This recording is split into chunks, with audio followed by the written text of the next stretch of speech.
morning, dear sisters, our teachers. Beth and I are of the same batch. So our teachers are here, and I see three of them, Sister Patricia, Miss Bondok, and Miss Parco. Actually, Miss Parco, who still looks the same way she looked when we were grade 7. Basically, and the fellow alumni, and the students of especially those who are from the College of the Holy Spirit, as well as the students from other schools. I thank Beth because she actually laid the groundwork and the context for many of the things that I will be saying this morning. I will start with bad news. I mean, Beth's news were not so bad. I have bigger bad news. The Philippine higher education has actually slipped without our knowing. And I'll tell you the story of Thailand. I was not going to tell you the story of Vietnam, but because Beth mentioned it earlier, I'll give a hypothesis of why Vietnam is where it is. But in 1960s and the 1970s, for those who don't know it, the Philippines was a center for graduate education. In fact, those of us from the University of the Philippines actually had a lot of Thai students in the Philippines. This is my Thailand story. In 1983, when I came home from graduate work, and I was actually teaching certain graduate courses for the first time, I had a third of my students from Thailand, and they were from the civil service of Thailand. UP Los Baños had a lot more of them because UP Los Baños it's a center for agriculture, and they came here, Yuri was there, and they learned here. That was in 1983. In 1987, a member of the Philippine Social Science Council, we were asked to go to Thailand in order to present a paper on the state of the Philippine social sciences. So we were 3 women, and we were all obsessive compulsive, and we said we were going to present the best paper. And I think we did present the best paper then. Since all the rest were men, we were asked to present first. We presented, and then after that, we were kicking each other under the table and maybe telling each other we did so well.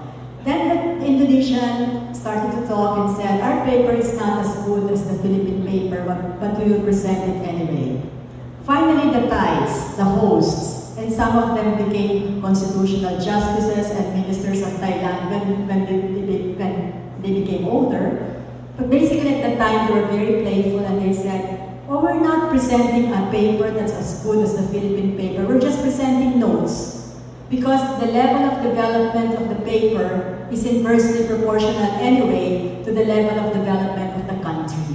And that was 1987, when you couldn't see any difference between Thailand and the Philippines. Their traffics were worse in Bangkok. Their airport in Thailand, in Bangkok, was actually worse than Naiyawan, which is now, I think, one of the worst airports in the world, if not the worst. But at that time, so we were so upset, and that actually affected me, because the Filipinos always present excellent papers. Partly because of the language, our ability to give coherent papers, our ability to abstract. But after a while, it was no longer as important because the Philippines was not developing as fast as it should have developed. It was not developing as fast as its neighbors. That was 1987. In the late 1980s and the early 1990s, we had a big network of friends in the Southeast Asian region. We were all scholars, and we would see each other once a year or twice a year. And we would actually, in many ways, Filipinos were, well, this is off the record, Filipinos, because maybe of the language or the capacity to abstract, were usually the leaders in bringing people together. And we did lead our networks of social scientists. But in the early 1990s, when we were with the Policy Research Center of the University of the Philippines, we had a very good relationship with Chulalongkorn University, and we had a memorandum of agreement with them, and we would go there each year to actually review the memorandum. I remember the first year we went there, which was about 1992 or 1993. At that time, in the evenings, they'll give dinner. And during the dinner, they would invite all those who graduated from the Philippines. and they would give speeches. I graduated from AIM, I graduated from the University of the Philippines, etc. 3 to 4 years down the line, no one would talk about having graduated from the Philippines. And that to me was a significant turn. Jump to 2011. In 2011, I was caught during the floods in Thailand, and I was in Chula. And because my friends learned I was there, they invited me, come to our office, and let's talk about the agenda, research agenda for Southeast Asia. And of course, in my mind, I said, research agenda for Southeast Asia? I mean, these are our friends, the Thais.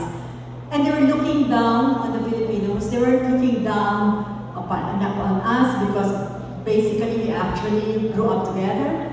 But that is because our universities were no longer ranking, and Chula has actually bypassed us. Not necessarily because they're better, but also because we couldn't address some of the indicators. One indicator, for instance, is the proportion of PhD students, the ratio of PhD students to undergrad students.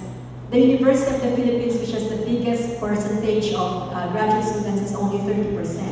And only 10% of that would be PhD students. So you really can never win on that indicator. And then if you analyze other indicators, like research and citations, you have people who do research, but the indicator is divided by the total number of staff. So you also will never win on that because basically the University of the Philippines, as well as other universities, are still teaching universities in terms of the proportion of the students who they enroll. But that's not my story. So at that point I felt, why are these guys condescending on Filipinos? But shelved that. 2012 was when I joined CHED, at least temporarily. That time, for 4 years I'm in CHED. But at that time, the very first workshop I attended was a workshop with the equivalent of the Commission on Higher Education in Thailand. They were here. And what were they here for? They wanted to be the hub of publications. And they were trying to win us. Off the record, Malaysia also wants to be the hub of publications.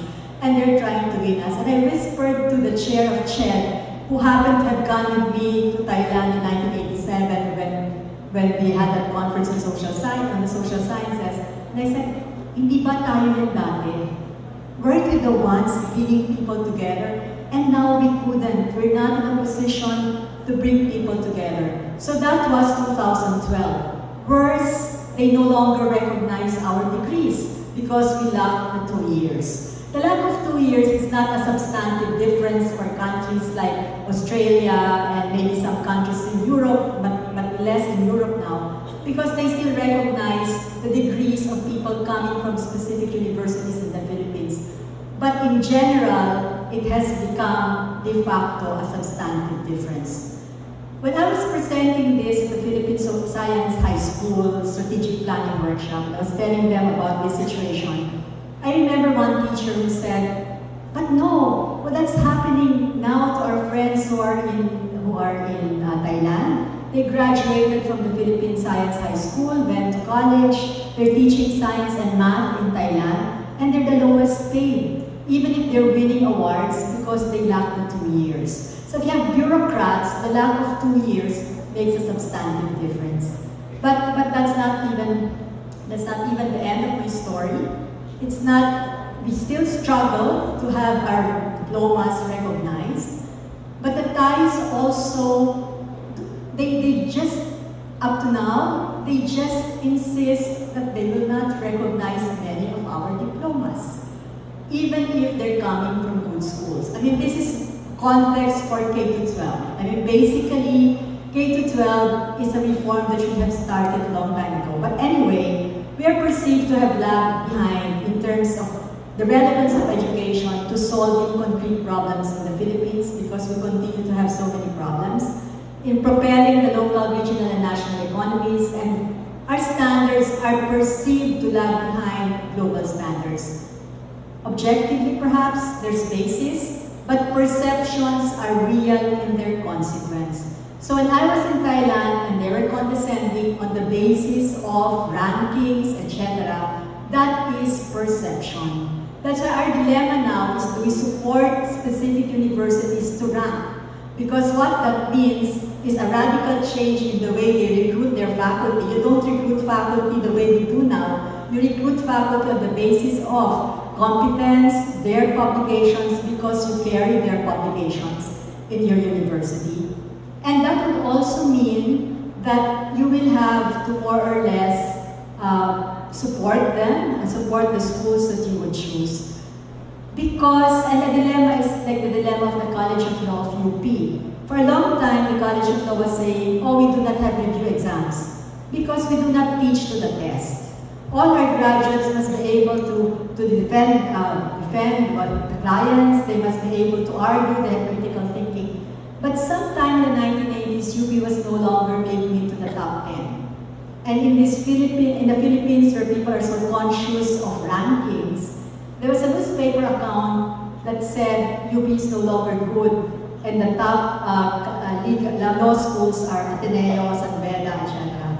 And that was a critical point, and in a sense, after that, UP decided, because of perceptions, even if perceptions are not real, but are real in their consequence for how countries are treated, and that's it. But my other story here is, I was giving a former Foreign Affairs Secretary who used to be the ambassador to Germany, Delhi Albert. If she was asking me, what keeps you sleepless at night? What are your woes? So I was telling her all about this sleeping, and she said, oh no, that's also happening in foreign relations. Then she said they're of the old school, so they were still treated with great respect. But after a while, they were no longer invited to the dinners that mattered because they were no longer perceived to be important. But that's, I'm using up too much of my time. But the Vietnam story. Vietnam story is interesting. In the 1990s, I was in a project and we were supposed to put up a team to do a research in Vietnam. So because Vietnam was a communist country and we didn't know how to negotiate the politics of a communist country, I asked friends in Europe and in the US to give us names of the people we would get as our partners. And when we were negotiating with young PhDs from Europe, and they were very articulate, they said, no, you cannot actually get from any of those lists. And so we just accepted because the other alternative was to close shop and not do any research in Vietnam. 1 year down the line, we became friends, and we had some of this, they had drinking sessions, and I would join them. Then they told me, you know why we did not accept anyone from your list? Because they're not the best of Vietnam. So I said, what do you mean not the best of Vietnam? I said, because the top 500 high school students in Vietnam were sent to Russia and to Eastern Europe, and then they had to meet all the requirements of their schools. But they had to get the highest grade. That was what Ho Chi Minh told them. This was during the war with the US, because they were there at the time, the ones who were working with, and they were saying that Ho Chi Minh was a nationalist. He wasn't a communist in the beginning. He asked the US to help Vietnam actually fight the French, but because the US was part of a community of colonizers, so basically they couldn't. And then they said that he told them their mission was to develop Vietnam when they win the war. It's not even if they win the war, when they win the war. And so that was it. They had to get the highest grades, they had to help each other. And even my friends in AIM would say that's exactly how they are also in AIM. They start out with the bottom of the list in the beginning with their first year, and then when they graduate, they're among the top. And he was telling me, this guy was telling me, our war now is global competitiveness. I didn't even understand what that was in the early 1990s. And we're going to beat the Philippines, of course, in my mind. How can you beat us? And of course, Beth actually showed us figures that actually reflect perhaps this resolve. And the other interesting thing, and another hypothesis of why they're there, they preserve all their math and science books were translated into Vietnamese. And those books are among the books that they preserved during the war, because it's important for them to actually have good engineers and mathematicians. Of course, we are a country of lawyers.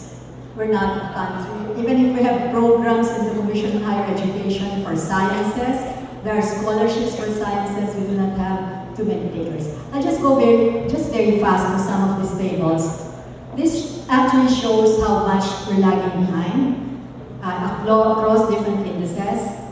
But look at this index. Of course, we improved here a bit.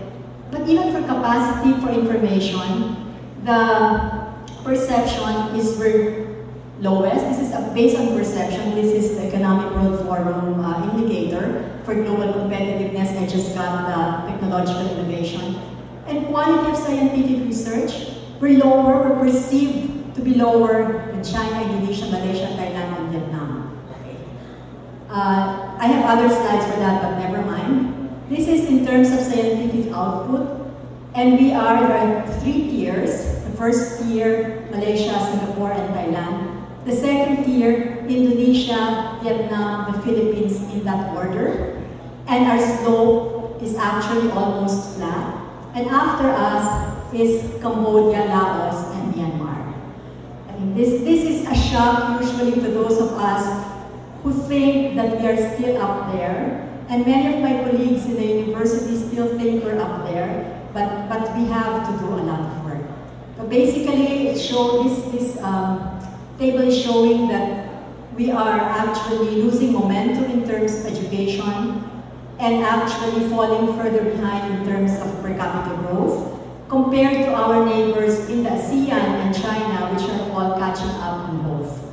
So K-12 reform, this is supposed to lay the foundation of lifelong learning and citizenship. It's supposed to provide the foundation of a globally competitive education based on a pedagogically sound curriculum. It's supposed to broaden the goals of high school ed for college preparation, vocational and technical careers, creative arts, etc. And Beth hit it earlier, and she said, it's not the number of course the number of years is there to facilitate the learning. It is really the learning process. Context, and I just want to emphasize, basically the concept of the learner in the philosophical underpinnings of K-12 is that the learner has a body and spirit, intellect, free will, emotions, etc., and constructs knowledge and is active in the construction of knowledge and meaning rather than just a passive receiver, which is really what we presume given the approach we have in education. Okay. Features of K-12, it's learner-centered, inclusive, and research-based. It's standard and competence-based. It's inclusive, culturally responsive, etc. It's flexible, ICT-based, and global. It's beautifully said, and the problem and challenge is implementation. This is the curriculum, basically. And what's interesting here is in grades 11 and 12, you have science, you have the core curriculum in the middle, and then you have the specializations. There are tracks. There is an academic specialization for those who are going to college. There is a tech box specialization. There is a specialization in sports, and there's a specialization in arts and design. But this doesn't mean you cannot move from one. This is not as rigid as it is as it may be perceived, because you can actually move with certain bridging classes. So these are the tracks. The contextualized tracks are academic track, so you can have the general academic strand for children who do not know what they want. This is like the liberal arts thing of our youth. The STEM, which is science, technology, engineering, and math. ABM, which is I think accounting, business, and management. And humanities and the social sciences. And there's a technical vocational livelihood track, home economics, agri-fishery, industrial arts, and ICT. There's a sports track, and there's an arts and design track. Okay, just a little note here. Technology and livelihood track. So basically, you can actually get out of the system and work when you, after grade 10, because you can get a certificate from TESDA that will allow you to work. So basically, the learner may opt to take the technical vocational livelihood track in grades 11 and 12 to continue the specialization taken in grades 9 and 10. And this will enable him to get a national certification for certain jobs that means that the person has certain qualifications. The senior high school curriculum, these are not my slides, these are the slides of DepEd, freshly minted from 2 days ago. But basically, this just shows you the tracks and the core subjects. I will not go deeply into this. You just have 15 core subjects, 16 track subjects, 7 contextual subjects. In other words, there's a research subject that's contextualized depending on your track, and there are specialization subjects. For instance, this is the senior high school, these are the senior high school core subjects, but I will not go deeply into this. I think this has been agreed upon. Professor Churchill here is part of the group that is helping DepEd.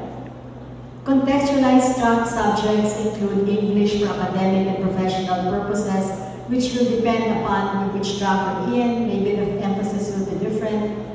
For instance, if they're planning to put up a maritime track in high school, so the English for maritime is not exactly the same as the English for accountancy or for academic programs.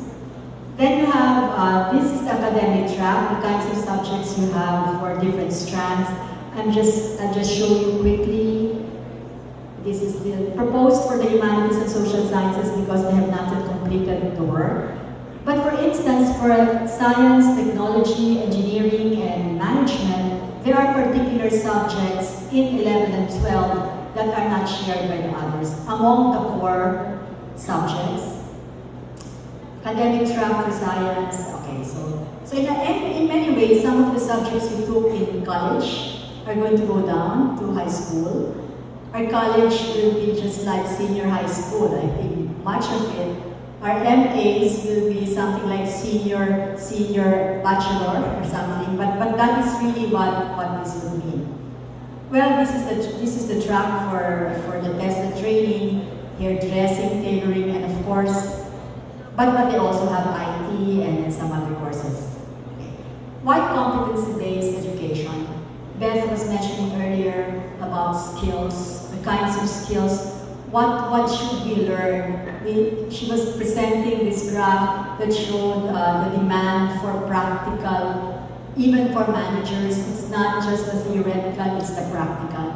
So we're shifting to competency-based education, where the competencies that we want to hone in our students are known beforehand, and we do everything to hone these competencies. But why? Sometime in the 1990s, or late 1980s and the 1990s, the coordinates changed. In the past, it was all talk about development. But development is still extremely relevant, but the coordinates changed to globalization. The catchphrases also changed from catching up with the developed countries to finding your niche so that you'll be able to compete globally. That shift actually is also the time when that shifted, it was also the time when you had the rapid changes in technology. So it is really globalization that spurs a lot of these changes. There is a profound reorganization of work and social life in the 21st century, and Beth mentioned that earlier. We didn't have laptops, we had typewriters, worse, we didn't even have the correction fluid or the correct in the beginning. We just had that maybe a few years later. In our own lifetime, at least those of us who graduated in the 70s, we saw the development of the computer to the laptops we have now. The 60%, estimate is about 60% of the jobs in the next 10 years are not known. So basically, you need to develop and hone the competencies of students for the profound changes that they will be encountering. So the goal of education in this context is to enable individuals to cope with these changes by developing the needed competencies. The demands of democracy and living together are also going to be much higher because it's also more difficult with the kinds of issues we have. So the goal of education in that context is to integrate the values that are reflective of a humanist orientation, our ethical and moral moorings, our fundamental respect for the rights of others, cultural rootedness, etc. It is expected that education will be producing the citizens with competencies that are beyond the usual technical competencies. when we were shifting, actually, it's very difficult to shift to competency-based education, especially in higher ed, because the culture is a culture of gurus, and everyone else is around the guru, and the lecture is also much easier to do than to keep track of what your students are actually learning. Talking about lecture, I'm reminded of the Bernidos, who actually, they're one of these awardees, theoretical physicists who chose to actually run a high school in a poor place in Agna. And their theory is, because the problem is there are no physics teachers, there are no science teachers, so they said they develop materials so a PE teacher can facilitate, but it's only the physics or the science teacher who gives the lecture once every 2 weeks. She said, never ever give a lecture or show a video before you actually make the students grapple with material. Because they will not listen to you, only half of them will be listening. But when they're grappling with the material and you give your lecture, the aha moment comes, right? I'm reminded of that. But it's so difficult to change higher education and make it shift to competency-based learning. And in UP, among our own colleagues, the School of Economics, some of them would say, my problem now, because we're the one shepherding, I'm the one in charge of shepherding the shift to learning competency-based standards. And they said, your problem is you're using the word competencies. When competencies is BOCPEC. I said, no. Competencies in this day and age actually refer to the capacity to apply knowledge and skills to particular contexts, and it includes the competency to learn throughout life and the competency to actually make ethical choices and make those decisions. And the expectation is that we are to give a more holistic education to our students so they're able to solve problems, they're able to think critically, because Beth showed us the employers' complaints in a sense. And if you analyze it, one of their comments about the Filipino workers or employees is that they don't have, there are big gaps in problem-solving skills, leadership skills, creativity, skills that are actually put together as competencies that we would expect of the graduates of the 21st century. Sorry, very fast. So it is really learning throughout life, and Beth also emphasized that. The key for individuals in the 21st century, and I stress individuals, to enable them to adapt to the evolving requirements of the labor market, the changing time frames and rhythms of individual existence, because the rapid changes actually prompted a shift from education to learning, and that shift is a shift to individuals learning in collective environments, but individuals have to hone their competencies. So the paradigm shift from teacher or expert-centered to learner-centered education, easier said than done. Right now I'm working on the crisis in maritime higher education, and the crux of the crisis is we never understood what it meant to be learning competency-based. Because they have a Bible that says a captain must have these competencies, and our graduates of maritime transportation are theoretical. They may not actually have the competency to make a navigation plan, but our system can allow them to pass because it's not the combination of theory and practice, but we go theoretical. Our system privileges theory over practice and makes the separation. Anyway, so I'll just go very fast. The Philippine Qualifications Framework. So competencies are important to hone. That's the context we are in now. That's the biggest struggle because it's hard for teachers to give up lecturing and become facilitators. Not only because it is difficult to do so because of their mindset, it's also time consuming, especially those who actually have other jobs or other projects or consultancies. It's much easier to lecture and not worry about whether the students understand not just the lecture, but what they need to understand. So right now, we have the Philippine Qualifications Framework. Okay. And basically, this is to raise the bar. The Philippine Qualifications Framework actually specifies qualifications. I'm showing this graph because what we don't have here yet are the equivalencies, lifelong learning, etc., prior learning, and how you accredit that. It's still being worked on. There are differences And the difference also has to do with how much skills you have and capacities. There are other international qualifications landscape. You actually have regional qualifications frameworks, national, sectoral, etc. Just want to tell you that we are now developing, or we are participating in the development of the ASEAN Qualifications Reference Framework, where our qualifications will be referenced so that the mobility of our students and the mobility of our graduates can be ensured. And this is the reason why the quality for education has to be enhanced. I'll just go fast. There are other developments. You have the UNESCO recognition of qualifications in higher education in the Asia Pacific. You have the APEC efforts. You have the ASEAN, European efforts. You have the Southeast Asian ministers' efforts. Then you have the challenges of transnational education, the challenges of massive online and open courses, maybe the challenges of the borderless education. And we are not yet up to facing those challenges. So what are we doing? We're basically expanding access. This is in relation to Beth's, the poor. If you bring up the poor, you're just as good as your weakest. Bring up the poor, then our quality levels can increase.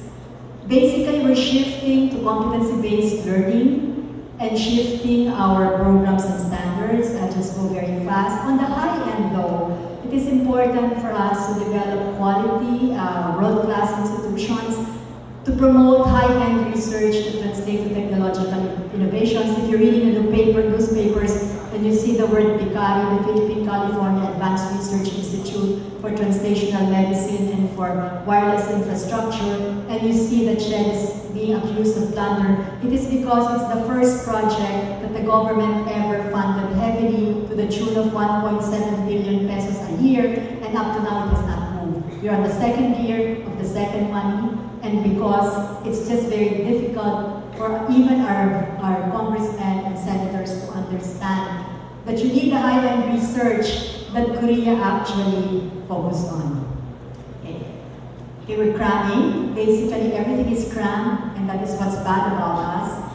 Even the International Maritime Organization is saying, what's wrong with you Filipinos? You just keep on cramming, and then you perform in an audit, and then you cram again for the next audit, but that will no longer be possible. So we are being threatened. The threat is that we will be out of the whitelist if we're not able to put our act together and be learning competency-based. Extremely challenging for all sectors, difficult for higher ed institutions given the simultaneous demands for quality assurance, for K-12, difficult for CHS because there will be 2 years in the transition when you may not have students, etc., and that is something we'll have to address, but necessary and urgent in the interest of future generations of the Filipinos. Early this morning, Beth reminded me, remember January 30, and she said that's a big part of her life. That was the rally here in Mendiola. And we do remember, Beth and I were very much involved at the time in the beginning of activism. But I think I go back to that because whatever it is, Beth and I have gone our separate ways. Beth in policy making at an international level. I have remained on the ground in education. But whatever it is, I guess the passion and even the complementation of many of the things we will be advocating, we also owe to the College of the Holy Spirit. Because basically, they nurture the school and our teachers nurtured us to have the spirit of excellence and the drive for excellence in whatever we do, big or small, whether people see you or not, you just have to perform to the best of your ability. The sense of mission, I mean, Beth is in the World Bank, but the sense of mission remains. It doesn't mean that just, when you were young, you remember, it took us to the paper on UN and World Bank, critiquing the UN and World Bank, never realizing that Beth would end up in the World Bank. But of course, we have outgrown that. But basically, for whatever it is, I think we owe it to the alma mater that actually nurtured us, and we will continue education reform, even if it's very difficult. And I was